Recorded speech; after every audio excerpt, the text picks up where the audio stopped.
Sup, it's been a while, but Tyler from Weekly Metal Reviews, and today I'm going to tell you about Suicide Silence and the Black Crown. Alright, so this album came out July 12th, 2011, and it's alright. I'm going to start with production. The production on the album, it's very clean. Like, you can definitely tell where like each instrument apart and stuff like that. Steve Evans, I think that's his name, did the production. He's done like Dillinger Escape Plan, Every Time I Die, Symphony X, that kind of stuff. And the guitars, they're heavy, they're very low, like down-tuned. They're very chuggy. Like, there's a lot of breakdowns in this album. Like, there isn't a whole lot of riffs, but there is some leads. Like, there's the typical sweeps that Suicide Silence is known for using in 5,000 different songs.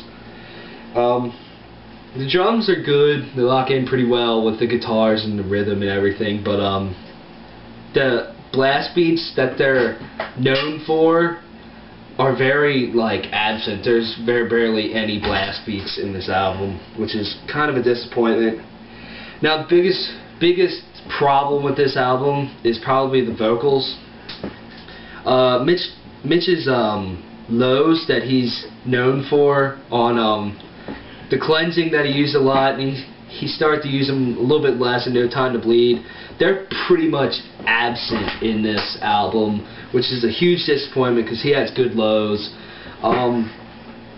It's mostly all high screams, but the lyrics are extremely corny. They don't have the balls that they had before on the past two albums. They're corny. Like in Fuck Everything, I can barely stand to listen to that song because the lyrics are just so terrible. A 5-year-old can write better lyrics than that. The guest appearances are pretty good. Smashed has Frank Mullen from Suffocation, and that's probably my favorite song. Jonathan Davis from Korn, he has a good appearance, I think. But overall, I'd probably give this a 6.5 out of 10. Check out The Cleansing and No Time to Bleed, in my opinion, over this. This definitely their weakest album, but it's not 100% terrible. So alright, like Tyler said, the production was good, and for the instruments, I thought the drums, they're still Suicide Silence. It's just they're lacking blasts, but other than that, it's just like same drumming as it was in The Cleansing in the second album. The guitars, they're tuned really low on this one. They're really lacking riffs in my opinion, but there is some really good licks. The worst thing about this album, in my opinion, is the vocals. I just thought they were bad. They're not the same as they were on the first two albums. The lyrics are terrible, and the lows are just missing from this album. Not completely, but just they're just not the same. Overall, I thought it was an alright album. It's definitely their weakest album in my opinion. The best tracks I thought were Smashed and Witness the Addiction.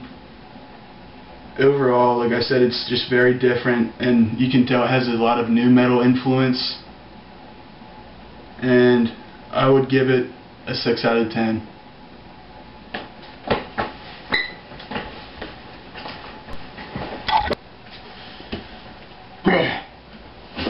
Alright, my opinion of The Black Crown. It's new.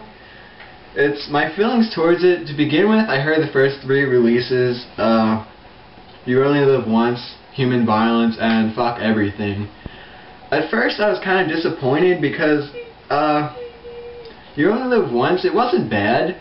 Like, it would be a good live song to play, but it was just kind of slow, and like, it's not really what I expected from Suicide Silence. It kind of shocked me. The Human Violence, it was better, faster, more what I was looking for, because I knew this album would be different. And Fuck Everything, the lyrics were really repetitive, and the song was just kind of, like I couldn't really get into it, but maybe I just needed to listen to it more, I don't know. But then came the surprise. When the album leaked on YouTube, I looked at the whole album, I listened to it like over 2 or 3 times, and I was really impressed with Smashed, which featured Frank Mullen from Suffocation, one of my more favorite bands. OCD was a pretty good song. Slaves to Substance, they all kind of surprised me, as in like, this album's not going to be like as bad as I thought it was. Not bad, but you know. But the lyrics, like I said, they're kind of repetitive and just kind of like for Fuck Everything, the lyrics were just really repetitive, but the lyrics, they're more personal. I guess, like Mitch said, they're gonna be more like about his life. I guess they're more personal and his feelings towards things, which I can respect, I guess. But then comes the music. The guitars are just kind of slow, and like in most songs they just kind of didn't really impress me, and it's just kind of breakdowns and slow and stuff like that, and like Tyler said, the chugging kind of sound. Then the drums, like Zach and Tyler said, there weren't really any blast beats. It's just, the drums are good, not bad, just not really Suicide Silence to me. Then the vocals, there's some sort of effect on the vocals which was different, new. I guess, like Zach said, they have new metal influence, but there were no lows, like from The Cleansing, and some from No Time to Bleed. Just the lows that I love from Mitch. It just kind of disappointed me.